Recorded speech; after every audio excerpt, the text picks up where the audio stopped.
we're going to start our static electricity unit. The definition of static electricity is when the charge is built up.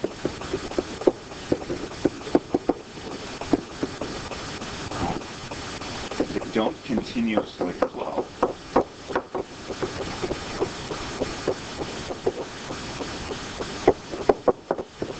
When they continuously flow, it's current electricity, and that's our next unit. Where the charges come from and the units of charge. Well, they come from in the atom. There are protons. We use P plus for that. The charge on a proton is plus 1 E, where E is the electron charge. Magnitude.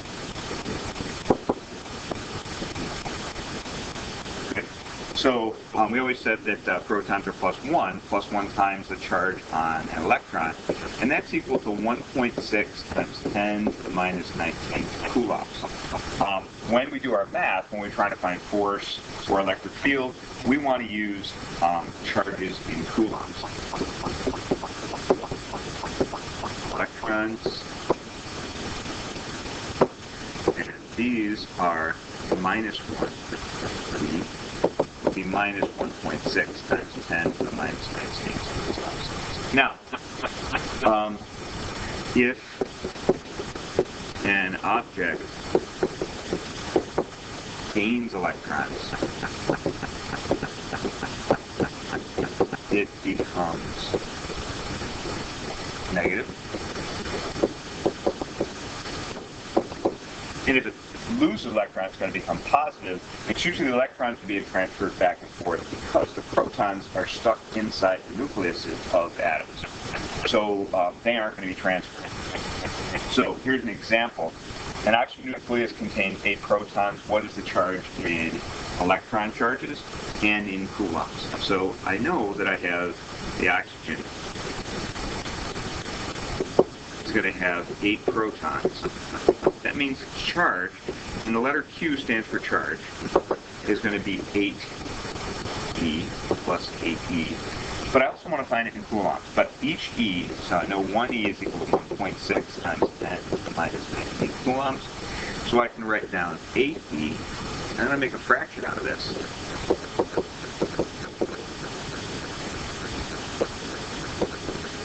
So I take this equality and turn it into a fraction, and I want to do it so the e's cancel. So this is going to cancel with this, and this is going to tell me to multiply across the top. So it's going to be 8 times 1.6 times 10 to the minus 19. When I do that, I get 1.28 times 10 to the minus 18 coulombs.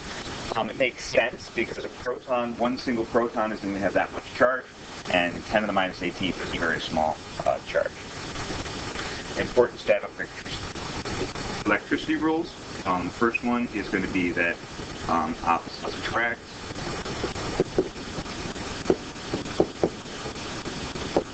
And likes repel. And another one is that charge is always conserved. Okay, in chemistry they told you that mass is conserved, cannot be created or destroyed. It turned out that wasn't true. Mass can turn into energy, but charge is definitely conserved.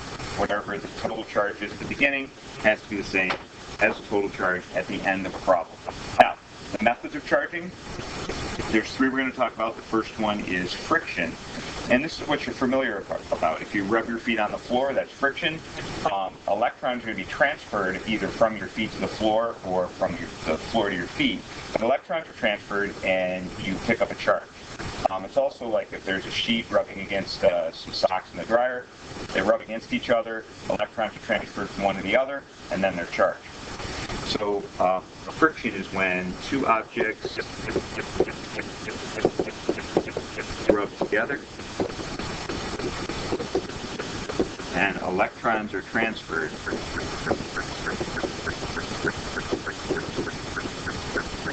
from one to the other.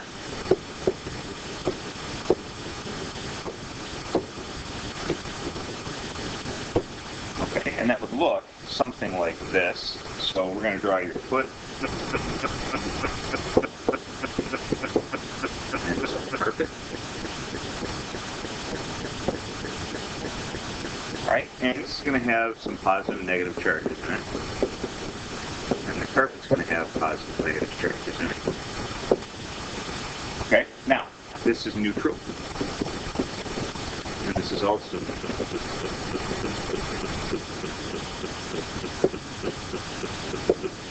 Now they're going to rub together, we're going to get some charging. And I don't really know which way the negative charge of the electrons are going to go. I'm going to say that electrons move to the foot from the carpet.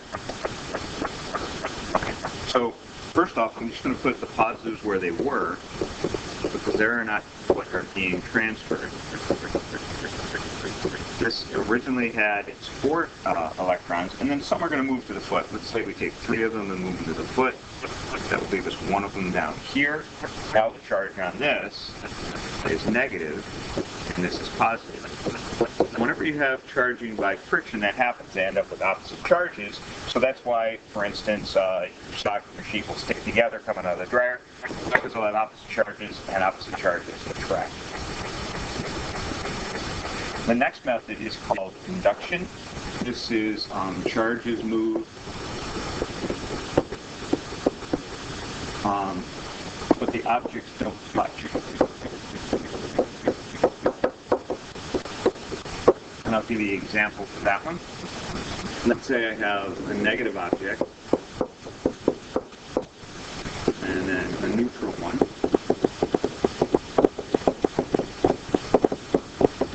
Like so.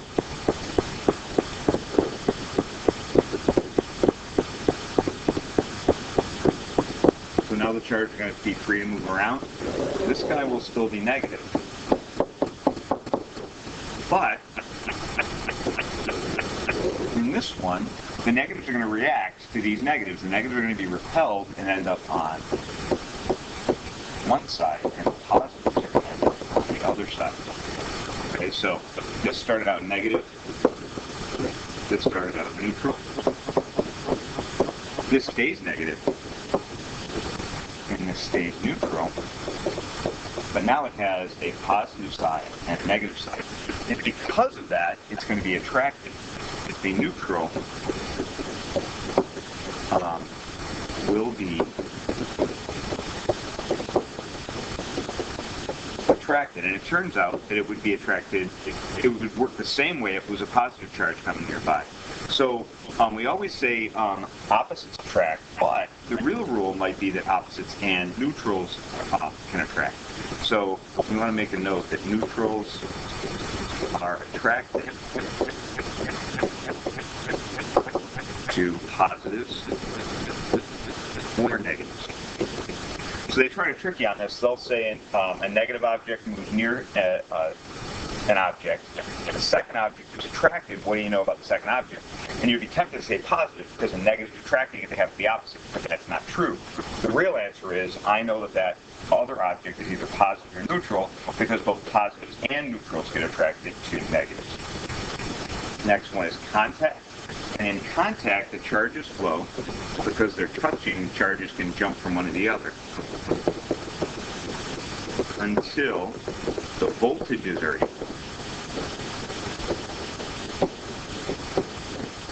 Okay, and we're going to talk about voltage a little bit later. But if the objects are identical,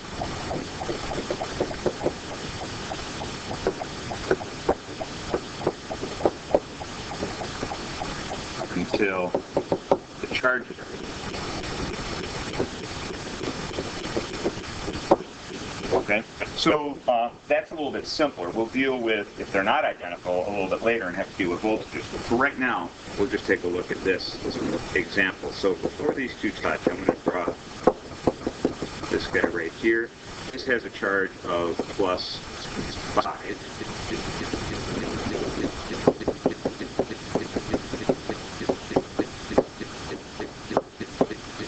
And this has a charge of minus 3, and then they're going to touch each other. And I want to know what's going to happen. Now again, it's going to be the electrons that move, not the positives. So I'm going to put those in the same spot. And I want to find out what's going to happen. Well, over here, the net charge, so Q stands for charge, the net charge is equal to plus 5 minus 3 is plus 2. And I know the charge is conserved. So over here, I know that Q net has to be plus 2. But they're going to be equal to each other. So that's going to give me plus 1 on each. So now if I move the electrons onto here, to make this one plus 1, I have to leave one of the positives without an electron. Same with this one. And you'll notice what happened. If I look at this back to these two, this had 1 electron and this had 9. Gives me a total of 10 electrons. I still have a total of 10 electrons. They just got spread evenly across the two. And we're going to finish this up about talking about the force between 2 point charges. And the equation for that is going to be F equals K Q1 Q2 over R squared. We just said that Q is charge in coulombs. R is distance. And then K is a constant. It's 9 times 10 to the 9th. Units is Newton meters squared per coulomb squared. Now, you'll notice that looks maybe familiar. You don't have to write this down, but earlier we found the force of gravity is G m1 m2 over r squared. So they have the same form. Now, what is the force between a proton and an electron, which are 2 angstroms apart? An angstrom is 1 times 10 to the minus 10th meters. So maybe I'm going to draw this. I have a proton over here. I have an electron over here.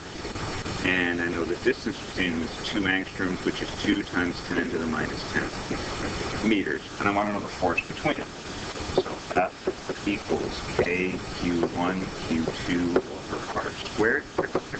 K is 9 times 10 to the 9th.